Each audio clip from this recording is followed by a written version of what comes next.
Assalamualaikum warahmatullahi wabarakatuh. Alhamdulillah, hari ini kita berjumpa lagi dalam pertemuan kita, yaitu pada tema indahnya kebersamaan, subtema kebersamaan dalam keberagaman. Baiklah, pada pertemuan hari ini kita akan membahas tentang gagasan utama dan gagasan pendukung serta keberagaman agama. Alhamdulillah, kita diberi kesempatan oleh Allah Subhanahu wa taala untuk berjumpa lagi dalam pembelajaran tematik. Bagi kita, temanya hari ini masih indahnya kebersamaan, subtema kebersamaan dalam keberagaman. Untuk mendapatkan keberkahan kita hari ini, marilah kita bersama-sama melafazkan lafaz basmalah. Bismillahirrahmanirrahim.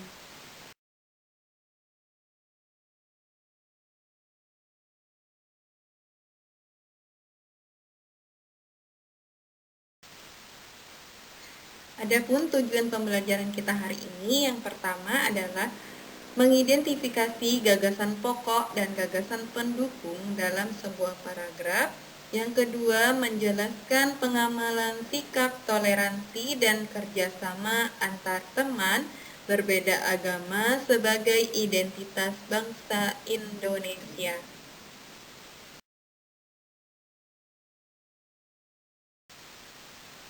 Oke, sebelum kita memasuki contoh soal, Bunda akan mengingatkan kembali gagasan pokok dan gagasan pendukung.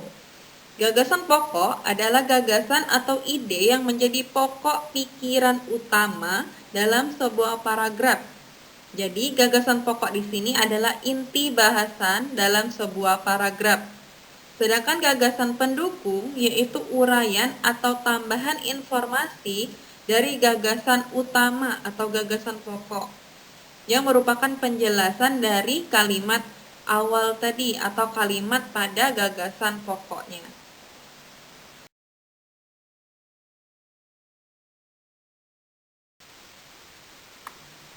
Oke, untuk lebih jelas, kita akan memasuki contoh soal. Di sini Bunda sudah menyediakan beberapa bacaan atau wacana yang kita tentukan untuk menentukan gagasan pokok dan gagasan pendukung dari sebuah paragraf atau wacana. Di sini yang pertama yaitu tentang tarik kipas. Bunda akan bacakan dulu ya. Tarik kipas Pakarena merupakan kesenian tari yang berasal dari Goa, Sulawesi Selatan. Tarian ini menjadi tradisi di kalangan masyarakat Goa yang merupakan bekas kerajaan Goa. Nah, dari sini kita akan menentukan gagasan pokok dan gagasan pendukung. Nah, dari bacaan tersebut, gagasan pokok yaitu terletak pada kata tari kipas Pakarena merupakan kesenian tari yang berasal dari Goa, Sulawesi Selatan. Nah, itu merupakan gagasan pokok. Jadi, kalau ditanya gagasan pokok dari sebuah paragraf, lihat dari paragraf awal atau kata kalimat yang berada di awal paragraf. Itulah yang merupakan gagasan pokok dari sebuah wacana. Sedangkan gagasan pendukung di sini adalah gagasan yang merupakan pendukung atau informasi dari gagasan utama tadi. Nah, kalau kalimat di sini atau paragraf di sini yang merupakan gagasan pendukung yaitu tarian ini sudah menjadi tradisi di kalangan masyarakat Goa yang merupakan bekas kerajaan Goa. Nah, itu merupakan gagasan pendukung.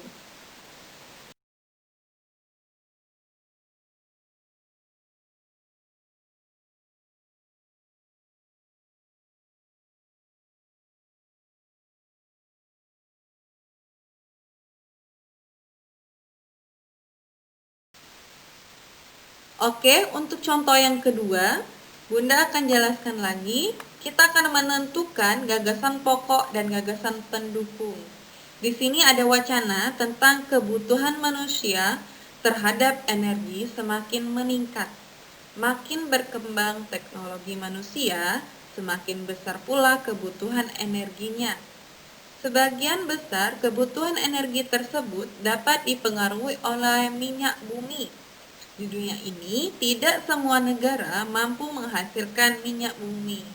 Nah, jadi wacana di atas yang merupakan gagasan pokoknya adalah iya, kebutuhan manusia terhadap energi semakin meningkat. Itu adalah gagasan utama atau gagasan pokoknya. Sedangkan gagasan pendukungnya di sini ada 3 yang merupakan gagasan pendukung. Yang pertama yaitu sebagian besar kebutuhan energi tersebut baru dipengaruhi oleh minyak bumi. Yang kedua, makin berkembang teknologi manusia, semakin besar pula kebutuhan energinya. Yang ketiga, di dunia ini tidak semua negara mampu menghasilkan minyak bumi. Jadi ada 3 gagasan pendukung dari wacana yang telah kita bacakan tadi.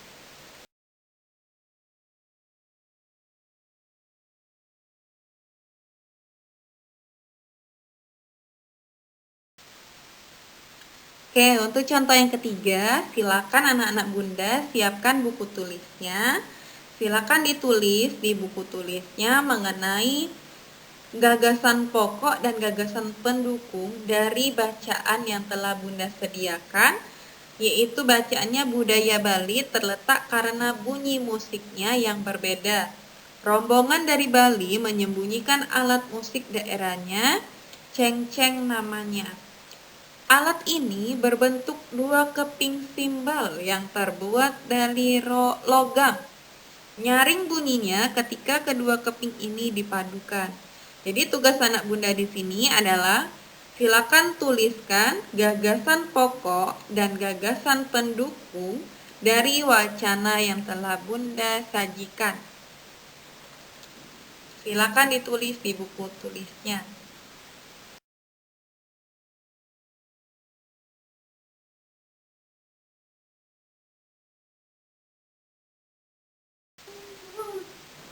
Oke, sebelumnya kita sudah belajar tentang keberagaman. Keberagaman yang ada di Indonesia beraneka ragam ya, Nak. Nah, tapi pada kesempatan ini kita akan belajar tentang keberagaman beragama. Oke, di sini perhatikan gambar yang ada di desktop kita, di layar kita ya. Di sini ada orang yang beribadah dan tempat ibadahnya, mulai dari segi pakaiannya, tempat ibadahnya. Pasti kita sering melihatnya di sini. Oke, anak-anak Bunda, agamanya apa? Apakah agama Islam, Kristen Protestan, Katolik, Hindu, Buddha, ataupun Konghucu?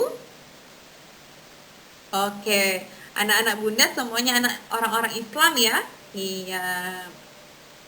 Nah, bagaimana kalau seandainya kita bertetangga dengan orang-orang yang non-muslim dalam kategori orang Kristen, Katolik, Hindu, Buddha, dan Konghucu. Jadi, kalau seandainya kita bertemu dengan orang-orang yang berbeda agama, kita juga harus menghargai orang-orang yang berbeda agama. Tidak boleh saling mengejek, tetap saling menghargai satu sama lain dan tidak mengganggu saat orang beribadah walaupun kita berbeda agama. Jadi ada tenggang rasa di situ, ada saling menghargai satu sama lain dalam kepercayaannya masing-masing. Sampai di sini ada yang ingin ditanyakan?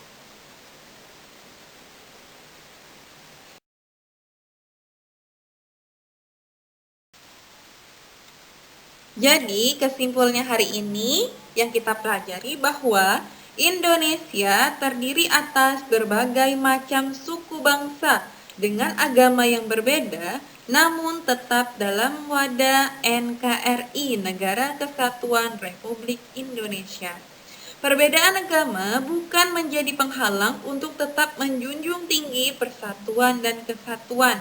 Sikap bekerja sama antar pemeluk agama yang berbeda menjadi modal dasar untuk menjaga keutuhan Negara Kesatuan Republik Indonesia. Alhamdulillah, hari ini kita mendapatkan materinya. Semoga materi yang kita dapat hari ini bermanfaat dan mendapatkan keberkahan dari Allah Subhanahu wa taala. Amin ya rabbal alamin.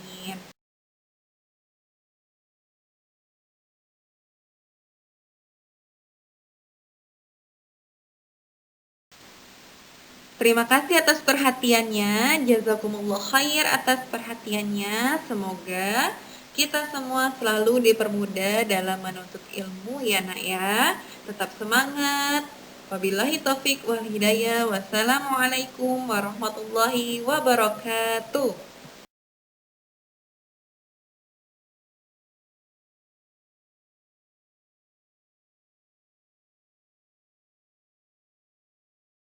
Oke, pada pertemuan selanjutnya kita akan belajar tentang menerapkan sifat-sifat bunyi dan mengidentifikasi keberagaman.